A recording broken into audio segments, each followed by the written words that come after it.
আল্লাহ তাআলা আমাদের নিজেদের বাঁচার কথা বলছেন, সত্যিকারই জাহান্নাম থেকে আমাদের নিজেদের বাঁচার উপায় বলছেন, ভয়াবহ ক্ষতি থেকে আমাদের বাঁচার উপায় এই দুনিয়াতে এবং পরবর্তী আখিরাতে। কিন্তু জেনে রাখুন, এই সূরাটি হলো এই দুনিয়া নিয়ে, মূলত এটি হলো এই দুনিয়া সম্পর্কে। আমরা এটা কিভাবে জানলাম? আল্লাহ তাআলা ওয়াল আসর শব্দটি ব্যবহার করেছেন। সময় ফুরিয়ে যাচ্ছে। কোথায় সময় শেষ হয়ে যায়? দুনিয়াতে নাকি আখিরাতে? এই দুনিয়াতে সময় শেষ হয়ে যায়, পরকালে কখনো সময় শেষ হবে না। ফি জান্নাতিন আও ফিন নারি আবাদা, হয় আপনি বাগানে প্রবেশ করবেন, না হয় আপনি অনন্তকালের জন্য আগুনে প্রবেশ করবেন। আল্লাহুম্মা লা তাজআলনা মিন আসহাবিন নার, আল্লাহ আমাদেরকে আগুনের অধিবাসী না করুন। শেষ কথা বলবো ইনশাআল্লাহ, এরপর আমি শেষ করব বিইজনিল্লাহ।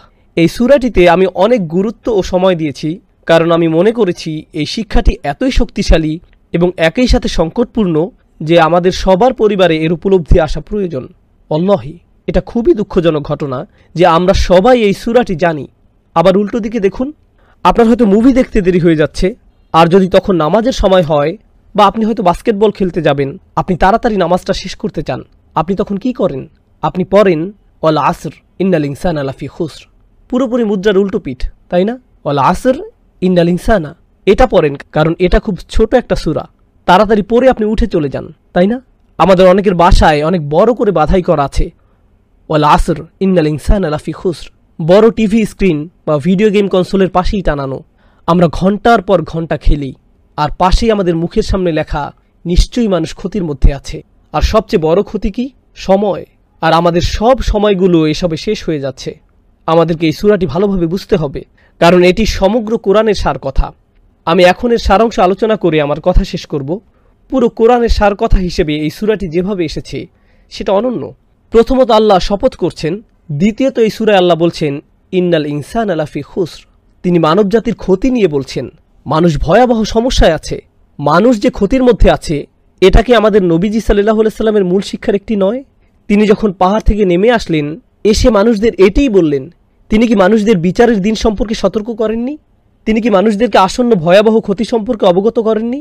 বলেননি যে তারা ক্ষতির মধ্যে আছে, তারা সমস্যায় আছে? এটাই কিতাবের মূল কথার অন্যতম, ইসলামেরও মূল কথাগুলোর অন্যতম। এরপর এসেছে 4টি ব্যতিক্রম। সেগুলো কি? প্রথমত ঈমান। কোরআনে বেশিরভাগ জায়গায় কিসের কথা বলা হয়েছে? ঈমান। তারপর এটা বলেছে ভালো কাজ। প্রথমে ঈমান, তারপর কি? ভালো কাজ। তারপর নবী সাল্লাল্লাহু আলাইহি সাল্লামের জীবন ও সংগ্রাম, যা হলো ওয়াতাওয়াসাউ বিল হক ওয়াতাওয়াসাউ বিস সবর। সুতরাং রাসূলুল্লাহ সাল্লাল্লাহু আলাইহি সাল্লামের পুরো কার্যক্রম এই 4টি শব্দের মধ্যে দিয়ে উঠে এসেছে।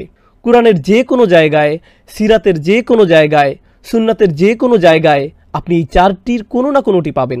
হয়তো আপনি ঈমান পাবেন, নয়তো আমলে সলেহ পাবেন, অথবা আপনি পাবেন তাওয়াসাউ বিল হক, নয়তো তাওয়াসাউ বিস সবর।